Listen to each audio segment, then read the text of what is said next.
Welcome to my vlog. Andito ulit ako at pupunta ako sa isang unlimited restaurant dito lang sa may San Juan City.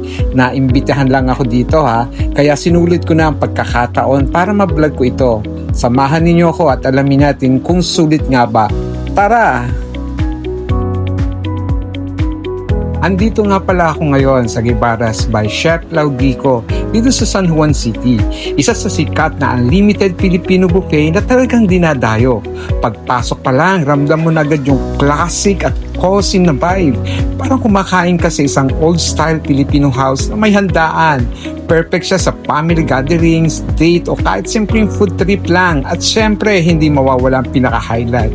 Ang kanilang unlimited buffet, ang daming pagpipilian mula sa paborito nating Filipino dishes tulad ng kare-kare, caldereta, lechon, hanggang sa iba't ibang dessert na siguradong magugustuhan mo. Sulit na sulit ang experience dito, lalo na kung mahilig ka sa masasarap at authentic Filipino food. Kaya kung naghahanap ka ng bagong kakainan ng worth it, pwede mo itong idagdag sa list mo. Ang buffet schedule dito ay may lunch at dinner buffet at may weekend breakfast din. Expect more than 40 dishes depende sa schedule. Kaya sulit talaga sa dami ng choices. Hindi ako sure sa price I think 600 to 1,000 per head. Depende sa time slot. Kaya tara, kain na tayo. Eto na, kain na tayo. Mag-start muna tayo sa mainit na sabaw.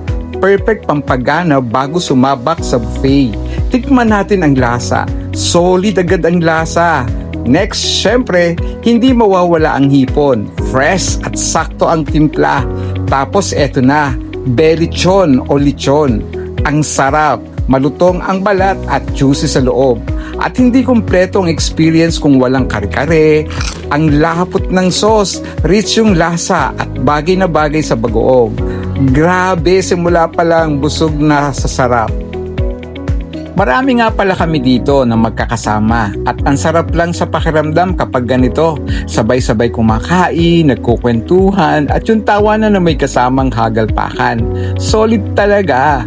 Birthday nga pala ito ng isa kong boss. Sobrang babait nila at napaka down to earth. Hindi ko na lang sila naisama sa vlog na ito. Syempre, respeto na rin sa privacy nila. Pero masasabi ko, mas sumasarap ang pagkain kapag kasama mo ang mga taong nagpapasaya sa'yo. At syempre, hindi na rin natin palalampasin ang kanilang masasarap na desserts. Ipapakita ko na lang sa inyo kasi hindi ko na kayang tikman lahat. Sobrang busog na ako, pero sa itsura pa lang, alam mong panalo na kagad.